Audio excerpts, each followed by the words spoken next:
Trust your instincts on this. You were there right at the beginning. You've made extraordinary movies in your career so far, and I think you're just beginning. And I think you have the heart, which is the real secret. It's finding these characters, making us love them. And I'm quite sure you're going to do that. And I say trust them and go for it, buddy. All right, sounds good. Well, I told you I had a surprise. And as you know, this movie that we're about to make is a love letter to 1984, just as today is a love letter to 1984. And in making this movie, we found something kind of extraordinary. We went to Sony and we said, you know, we'd really love to get back into the original dailies from 1984. Do you still have them? And we found them.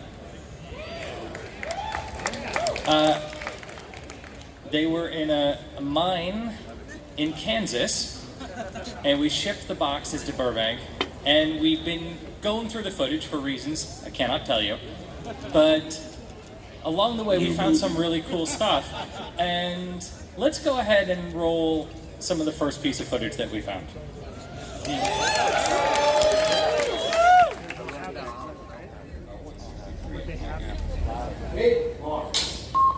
I have to make a full report. These men are consummate snowball artists. They use sense and nerve gases to induce hallucinations. People think they're seeing ghosts. And they call these bozos who conveniently show up to deal with the problem with a fake electronic light show. You using nerve gas? Man is a psychopath, Your Honor. It's probably a mixture of gases, no doubt stolen from the Army. We don't steal, Your Honor. If we needed nerve gas, we'd make it ourselves. The fake electronic light show. Everything was fine with our system until the power grid was shut off by Dickless here. They caused an explosion. Is this true? It's a fact, Your Honor. The man has no genitalia. Oh, wait! Come on! Hey, you ready to get up?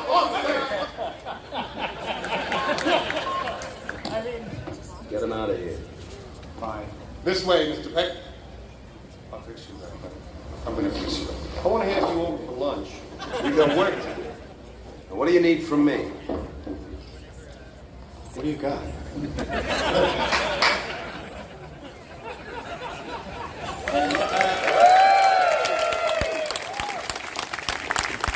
How incredible is that? Those are original dailies. That's the stuff that didn't make the film. Okay, first question. How do you not put the nerve gas joke in? That's amazing! If we wanted nerve gas, we'd make it ourselves. How did that get cut? I'm a terrible director. I forgot. It's like yesterday. I went to the screening that hopefully many of you went to, and for the second movie, and I'm sitting in the side just at the beginning, and I'm watching the commercial that we shot for the second movie, and I'm laughing my ass off, and I'm saying, "This is great stuff. How does it that you didn't do that?" And you know, the secret is that there was great things happening every single day. When you work with Harold, when you work with Bill, with Danny, and everybody else, Rick Moranis. I mean, these are like, extraordinary comedy geniuses that I was talking about this earlier, where suddenly something will come, and you can feel it sort of coming through the ether. I always thought my job was to sort of encourage that, to be like a good audience member in the theater or on the stage, and just make them feel comfortable about doing whatever they're going to do. And long before, because we were shooting film, it's not like today with video. It doesn't cost much. It costs a lot every time that thing rolls, and it only goes for about 8 minutes, and then you have to reload, and that takes another 5 or 10 minutes. So footage is important. So I learned to speak really quickly while we were filming.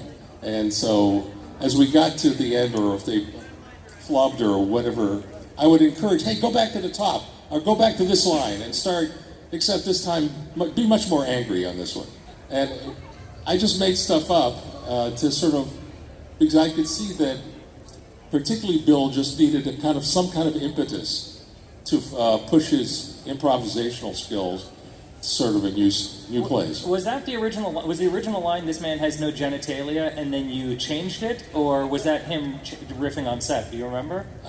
I think the dick line actually happened early, and he got tired of saying, and that could have even been the television coverage, because then we worried about things like that's that. Right. So I think that was his. That seemed to be the cleanest way we could say that at that time. All right.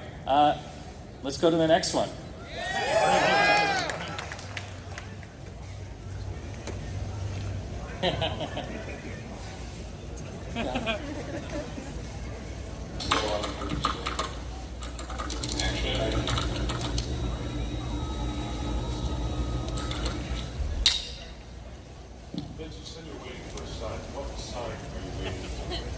Gozer the Traveler.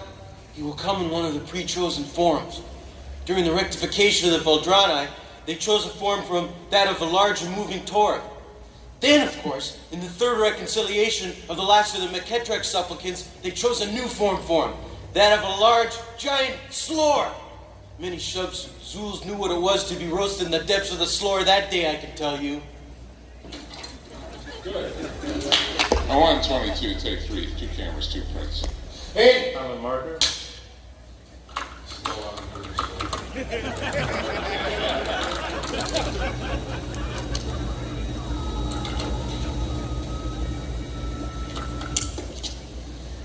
What did you say your name was?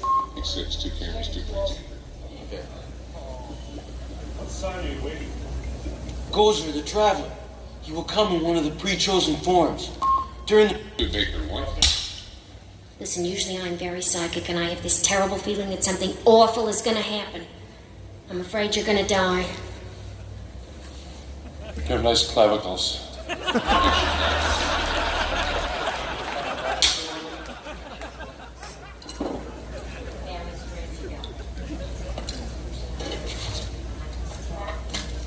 Uh, 122, double apple 3. I'll get it. Hello? Thanks, I've got it. Egon, it's Peter. I've got news from the world of Gozer. What is it, Peter? Do you remember Lena Barrett, that attractive cellist? Yes, how is she? I had to give her 300 cc's of Thorazine just to get her nap.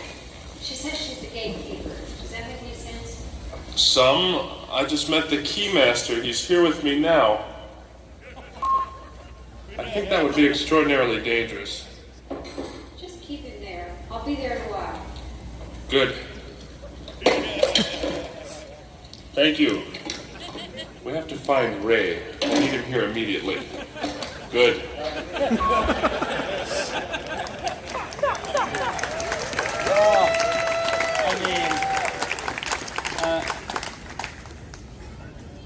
Okay, first I'm going to point something out that I think I may have been the only person who could see, because I have this angle on you and no one else does. There's something that I grew up watching my father do on set, and he's done it ever since I can remember, and he does it to this day. And when he's directing an actor and he's at the monitor and he's watching the actor do the performance, if you look at him, he's acting with them. And he's doing the dialogue with them because he's encouraging. And this is what we want as a director. We just want to will them into the performance. And you just start to see the lips move, and then the eyes start to move, and pretty soon he's doing the acting. And I was watching you watch Rick. And by the time you got to the word slore, you went, slore. Like you were actually like doing the words with him. And it was just so wonderful for me to watch that. I never knew I did that until we started having video crews, to do. I didn't know I did that, and no one was nice enough to tell me. And then I started looking at some of the behind-the-scenes footage. I'm looking at myself. I said, "This guy's nuts. What's he talking about? Why is he moving his lips?" So, one of the best things about those clips is to watch Rick go in and out of character. I mean, is that kind of extraordinary? Like, we're so used to seeing him possessed, and it's one of these magical things, and it's something, it's easy to forget that this is an all-star team. Like, you would be lucky to have any one of these actors in a movie, let alone the entire group. And watching Rick go from just being himself, and then all of a sudden he's possessed, I was wondering, How did you direct that? What was that like? Did he the way he like brings his like cheeks up and the thing he does with his eyes? Is that something you worked on together, or he just showed up day one and was like, oh, I guess that's it? I'd like to take credit, but I can't. He's a really fine actor who would, I think, in a situation like that, studied himself in a mirror and sort of really worked out a real characterization for it. And he presented a number of things at the beginning, but as I was explaining in the earlier panel, when I finally told him that he was gonna, when he read the script and he was gonna do it, I said, look, we don't really have a character. We just know, look, we talked to John Candy as the guy first, and so, Rick is so different than John in terms of what he would have brought, what he brings to the character. He just built it piece by piece in his physicality, in his voice. One of the first things he found was that voice. Do you know that thing that he... That was pretty bad. But it's what he brought, and it was... one other thing I should point out, this is just a tiny, tiny little sliver of the footage. I mean, we only received this about a week ago. I think this last footage was transferred, I think, on Thursday. We got it yesterday. I should point out for 1 second. Hey, Nate, where are you? Nate, just stand up for a second. Nate is one of the editors of the new film, and he is the reason why we have this footage here today. He cut it together, and they will, thank you. He literally was cutting 3 hours ago back in the office to make sure that we could have it. Yeah. So these are kind of random, and that's why we don't even have, because, I mean, this is from 35 years, it's 36 years ago, and we don't have all the books and everything that tell you exactly what take and what happened on the take, and so we had to do a lot of digging, and Shirley Kahn also helped, who cut the original film, and in terms of finding just a little bit to try to find something that could be a treat for all of you. The clavicles line. How is it that I didn't use that? How do you not use the clavicles line? It's a killer. I know. Look, we were running really quickly, and we just wanted to make sure the story was going to work. And so we were so thrilled in that February screening that I was talking about. Oh my God, the whole thing is working, and it's funny. And the Marshmallow Man works. Right. It was very easy to lose, but there was 20 other things, So it's getting all that down and not overbearing. It's wonderful in a situation like this. Right. But if you put everything in, I think it finally starts to actually crush the whole a little bit. Right. I don't know. I think there's an audience here for like a 4-hour version of this movie that would go over the Lawrence of Arabia of Ghostbusters movies. All right. Make it 5. All right. Let's go to the next one. I just want to make sure I get the list right. Okay. You'll be happy. Let's go to the next one.